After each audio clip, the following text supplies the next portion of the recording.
الرحمن الرحيم الحمد لله رب العالمين والعاقبة للمتقين والصلاة والسلام على أشرف الأنبياء والمرسلين محمد وعلى آله وصحبه أجمعين. محترم ورونو خویندو دا دی زه احمد بشیر لقمانی ستاسو د خوبونو تعبیر په سلسله کې ستاسو خدمت کې حاضر یم. یو خوب ده، یو رولګره ده، په شریکه اورو. فولدو د دې ښې خوا زامن چې د پاسه حصه د مابین کې غاښ وي، مابین کې تور وي، نور شاخو سپین وي، دا له بیخ راوځي چې لاسو هم راوځي، شاوخوا مالګه وي، یعنې مالګې منګې نیولې ښه ډېر چې ترش ومې دا څنګه مالګه چې مره ډېرې نیولې ده. دی خوب تعبیر ده. نو دا خوب یې لیدلی چې په ښي طرف ته د ژامې غاښ پاسنی دا راوځي او منګې نیولی وای، شاوخوا یې مالګې.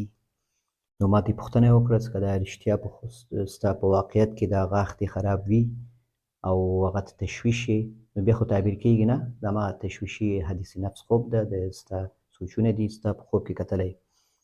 نو که وخت یې صحیح نه وي د خوب او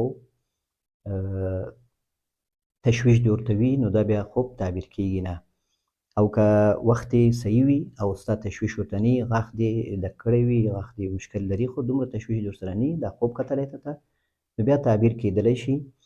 تعبیر یې په خفګان باندې کېدلی شي، په یو مریض په وفات باندې هم کېدلی شي. که کور کې هم څوک وي مریض وي او هغه تکلیف لري مریض وي، نو د هغه د وفات باندې هم تعبیرېدلی شي او په خفګان باندې هم تعبیرېدلی شي، د دوستانو په خفګان.